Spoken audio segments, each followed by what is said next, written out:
This is the next lecture on nomenclature. We're going to work on naming ionic and covalent compounds and acids.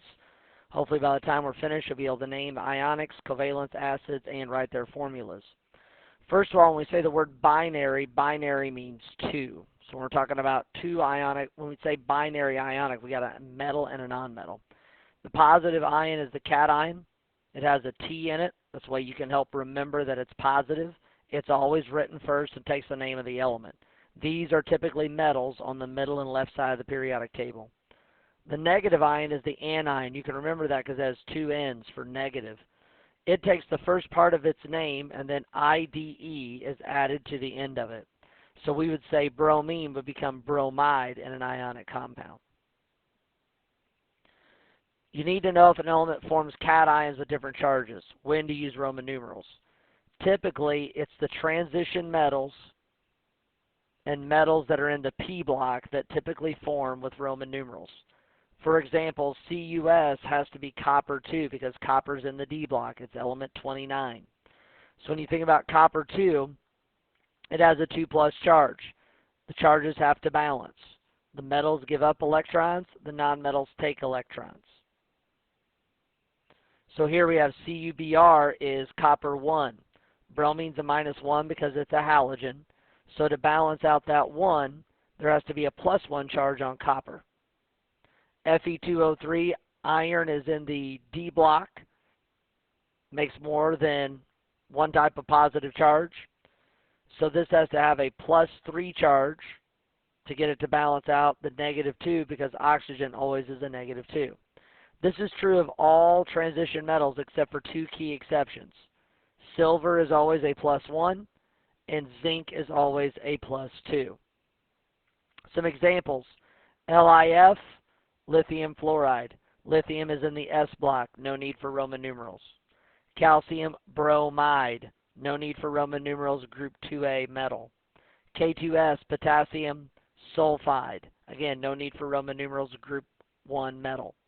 Now, Fe, that's a transition metal, so it gets a Roman numeral. Sulfur is always a 2-, so the charge on iron has to be a 2+. Iron is transferring 2 electrons to the sulfide because sulfide needs 2 electrons to be stable to get an octet. Magnesium oxide, no Roman numerals, S block. Manganese 2 oxide needs Roman numerals, not in the S block or that P block. It's not a P block metal, it's a D block metal where you have to have Roman numerals. S block metals never get Roman numerals, like calcium, lithium, potassium, and magnesium. If they're not in the S block, you are going to need Roman numerals. Cobalt 3 iodide. Iodide's a halogen from iodine, -1. So we have to have a +3 on the cobalt to get it to balance out. So if it's not in the S block, you got to have Roman numerals, unless the two exceptions, zinc and silver. Polyatomic ions, they use their name assigned. Don't use IDE. CO3 2- is carbonate. Learn your polyatomic ions. Calcium carbonate. Ammonium is the only positive polyatomic ion. It keeps its name, ammonium chloride. NO3- is nitrate. So this is ammonium nitrate. +1 -1 balances out. Hence, for learning them, there's only 3 polyatomic ions that end in IDE. Cyanide, hydroxide, and peroxide. I'll say this about polyatomic ions. C and N are covalently bonded together and have a charge. So it's this unit together that has a negative charge. Not the N itself or not the C itself, but the unit of carbon and nitrogen together. Sometimes polyatomic ions gain or lose oxygens. You lose one oxygen, you become an ite in this case. If you lose two oxygens, you become a hypoite. The base is 8. If you gain one more oxygen than the 8, you're a perate. They all have the same charge, though. Chlorate's a great example. The base ion is chlorate. Lose one oxygen, you're a chlorite. Lose two of them, you're a hypoite. I comes after A, so it's less in the alphabet. Therefore, it would be a chlorite. Gaining one more per means adding to it, so per-8, perchlorate. One more extra oxygen. Now, with oxyanions, they can gain or lose electrons. Like sulfate could lose one and become sulfite. Charge is the same, we just lost one oxygen. There's no hypos or pers. Examples. Copper needs a Roman numeral. Copper 2 carbonate, because carbonate's a 2- charge. This is sulfate. Sulfite. Potassium doesn't need a Roman numeral because it is in the S block. Calcium, hypochlorite, lost 2 oxygens. Potassium perchlorate, gaining an oxygen. Sodium chlorate, again, no Roman numerals for these because they're all in the S block.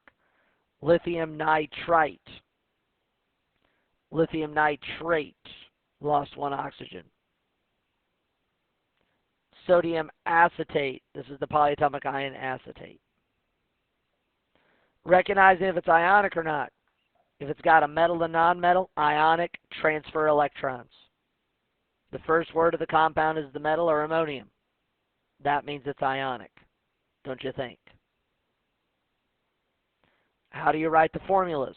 They all have to have the same number of electrons lost by the metal to be gained by the non-metal. The charges come from the periodic table.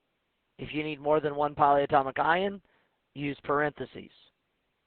For example, calcium chloride. Calcium's a group 2A metal, always gets a 2+. Chloride is from Cl with a -1. And we use a method called the crisscross. This tells me how many anions I need, so it's 2. This tells me how many cations I need, 1. CaCl2, the 1 is understood. Iron 3 sulfate, Roman numeral tells me it's +3. Sulfate, SO4 2-, polyatomic ion. Crisscross, 3 sulfates. Notice I don't want 43 oxygens, I need 3 units of sulfate. Bracket and hug the sulfate, 3 on the outside. 2 irons, +6, -6. 3+ is aluminum's charge, it's a metal in the S block, always +3. -1's the charge on hydrogen sulfate. Iron 2 oxide, FeO, 2+, 2-, no need to crisscross. Iron 3, crisscross the 3 from the Roman numeral, crisscross the 2- from oxygen. Strontium chromate, no need to crisscross, +2, -2. Potassium chloride, +1, -1. Ammonium nitrate, +1, -1. No need to crisscross. No need for parentheses because we don't need more than one polyatomic ion. Lithium sulfite, Li2, SO3. Sulfite is still 2-. Covalent, sharing 2 nonmetals from the right side of the periodic table. We use prefixes. Mono, di, tri, tetra, penta, hexa, hepta, octa, nona, deca. Memorize those. The first word takes the name of the element with a prefix. Mono is not used if there's one. We don't say monocarbon monoxide. It's just carbon monoxide. Second element always, always, always, always gets a prefix and ends in IDE. Silicon dioxide. Carbon monoxide. Notice these are not getting monos because there's one. Carbon tetrafluoride. Notice also too here with carbon monoxide, it's monooxide. We drop one of the O's and make it monoxide. Notice now we get prefixes. Tetranitrogen because there's 4. Tetroxide. Xenon hexafluoride. Dinitrogen trioxide. Tetraphosphorus heptoxide. Always use prefixes for the second. How do you write them? Use the prefixes to help you. Carbon dioxide, CO2. Phosphorus trichloride, PCl3. Sulfur tetrafluoride, SF4. Disulfur dichloride, S2Cl2. Don't balance the charges. They're not ionic. They share in covalent bonds. Don't try to simplify. Simply use the prefixes. Don't balance charges. They're covalent and share. Iodine monochloride, dinitrogen tetroxide, nitrogen triiodide. Acids. Acids always have H as the cation. Acids are icky. For organic acid, we often see the cation placed at the end of the formula. There's two types of acids: oxyacids and binaries. To name all the acids, you gotta look at the anion. Oxygens usually have polyatomics. Eights become X, ites become us's, and add the word acid. Perchlorate becomes perchloric. Eights become X. Sulfate becomes sulfuric. Acetate, acetic acid. Sulfite becomes sulfurous. Ites become us's. Nitrite becomes nitrous acid. Eights are X, ites are us. If you don't have oxygen, we say no O, add the hydro. No O, add the hydro.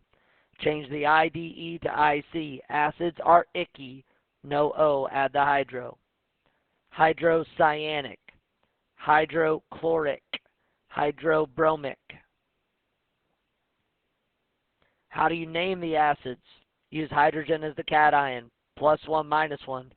Do check the charges for acids, like ionic. Phosphate is 3-, so I need 3 hydrogens. HF, balance the charges. Acids are icky. Notice it's got a hydro. No O, add the hydro. HF. Hydrophosphoric. No O, add the hydro. 3-, need 3 of those. Carbonic, that's an oxyacid from carbonate. Hypochlorous, HClO. Notice it's the hypoites become hypous's here in this. We'll stop there with our lecture. Take a look. We'll do lots of practice tomorrow. Thanks for watching.